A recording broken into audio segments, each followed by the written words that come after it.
What's going on, guys? Airman Welch here, Fanny Packs OP. Today we're going to be going over a little bit of building information that I wish I knew about whenever I was a new player. We're going to have a little bit of information sprinkled throughout the video that some veterans of the game might even not know about. And so whenever you're in your garage and you go down, you have your build loaded, you go down, you hit this eye in the bottom right hand of your screen, and we're going to hover over the stuff on the left and the right. And it's going to give you additional information that you don't immediately have access to by the numbers generated on the right hand side. So if I hover over a durability right here, it's going to give you a brief synopsis of what durability is in Crossout, but what we're worried about is what's on the last part of the last paragraph, and that talks about your overall vehicle durability, and that's going to include stuff that doesn't add to cabin health. And stuff that doesn't add to cabin health is going to be frames, movement parts, like hovers, big rims, wheels, tracks, any modules, your generator, shoot-through pieces, and bumpers. And why that's important is today we're going to be talking about the humpback and its perk. And so the humpback's perk is for every 1,000 damage that you receive, you're going to give an additional 30% damage output whenever you're shooting back. And so if your overall cabin health is really high because you have a lot of bumpers or you have a lot of tracks on your build, but your cabin health isn't super high, it doesn't really matter, because what you want is your overall durability to be high on this particular build. And so you're going to have like tracks up front or a bunch of bumpers up front. The enemy's going to be trying to chew through that, and it's going to give you that bonus. And if you have a super high overall durability, you're going to be able to reach that 30% over and over and over again throughout the match. And so right here, our cabin health is 1785, but our overall health is 9500. And mainly what that's going to be contributed to is going to be to the glide tracks and the big rims. The next thing is going to be total parts, and total parts is going to be more geared towards newer players or somebody that's creating like an art build or something down in the lower power score ratings. So if you're a newer player, you've got a few extra slots open on your part list. I would highly recommend that you go down and start working on your reputation bonus. And how you're going to do that is you're going to go to your storage and you're going to go to decor pieces. And once you're in decor pieces, anything like holograms, horns, even actual decor pieces are all going to count towards your reputation bonus, maximum 25%. Your white ones are going to give you 1%, blue's going to give you 2%, etc. And so just as a general rule, if you're a new player and you're trying to maximize your reputation per battle and try to be efficient and trying to get that next level in your faction, I would highly recommend that you try to put at least a little bit into your reputation bonus to help you level up a little bit quicker. Next is going to be energy. And so if you're a new player or even an old player and you hover over energy, it's going to show you what's adding energy on your build and what's taking away energy on your build. And so when you add energy, that's going to be your cabin and your generator. And when you take away, it's going to be any modules or your weapons. And so adding energy is going to be in green with a plus symbol, and taking away is going to be with a negative and a red symbol. And so you see right here, I got the generator on bottom, an engine, and then a weapon, and you can see the corresponding points of energy that they're contributing or taking away.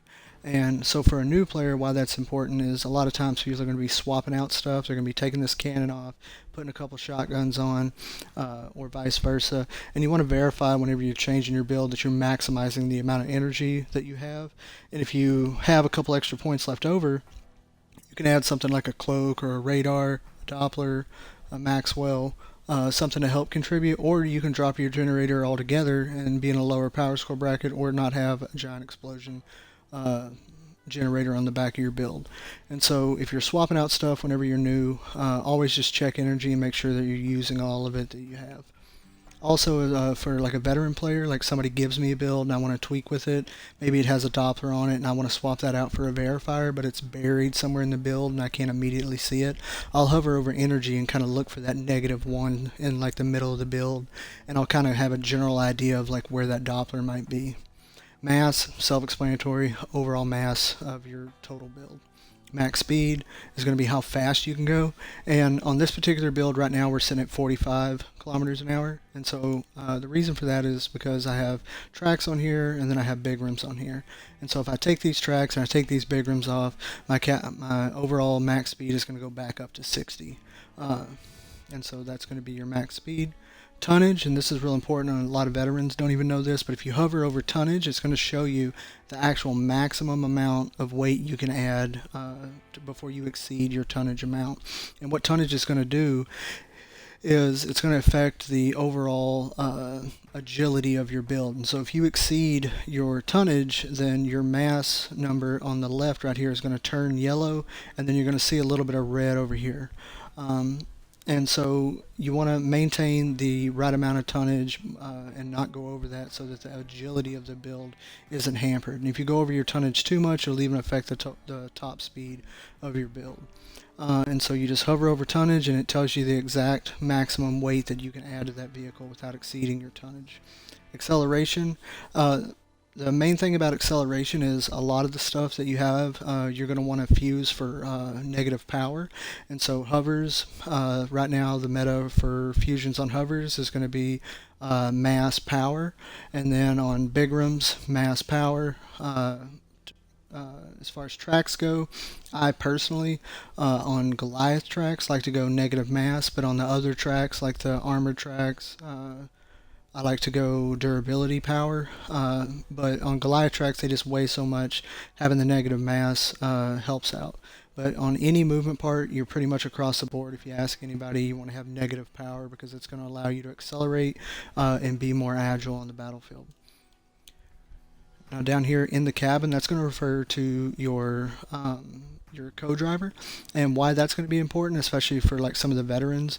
Everybody's built a build accidentally had Master Jack in it, but you were building it for Stone Deaf or another driver, and then you got done building it, you realized you had Master Jack in it, you switch it over to one of the other co-drivers, and all of a sudden now you're over mass or over tonnage or over both. And so you always want to verify whenever you're starting out a build that you have the right co-driver that you're wanting to build it for.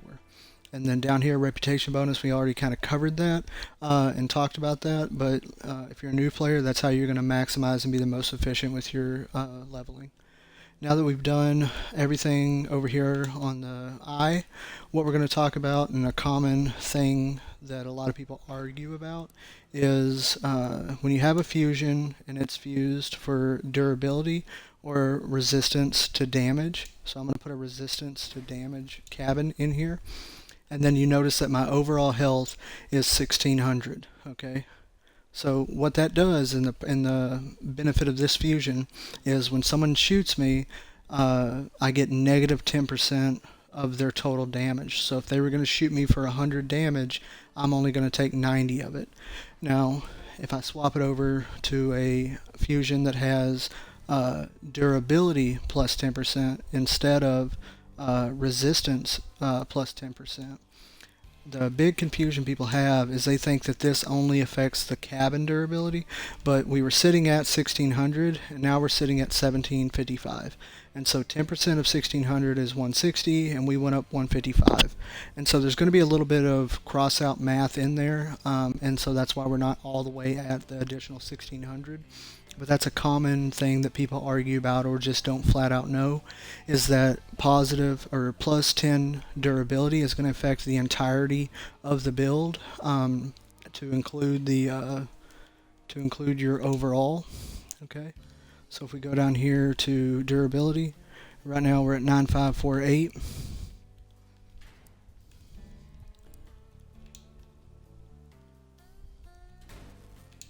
And now we've got the resistance, and we should be still at 9548.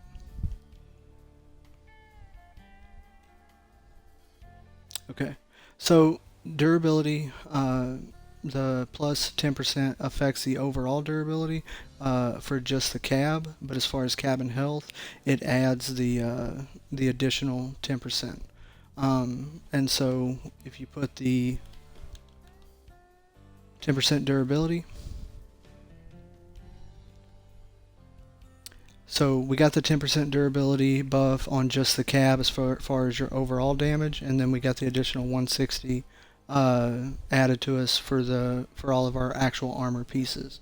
And so it's not your Goliath track isn't going to be 10% stronger, but an actual armor piece is going to be 10% stronger, if that makes sense, whenever you have the durability plus 10%. Now, the plus 10% or negative 10% on resistance should affect everything on the build. And that's really difficult to test, and you're just going to have to, work with that and try to figure that out on your own. But as far as actual overall cabin health durability, adding 10% on your fusion for plus 10% durability only affects actual armor pieces. It doesn't affect your frames and your movement parts and everything like that. Well, this was Aaron Welch, Fanny Packs OP. It was just a quick little video about some tips that I wish I knew. Y'all have a great day. Thanks for tuning in.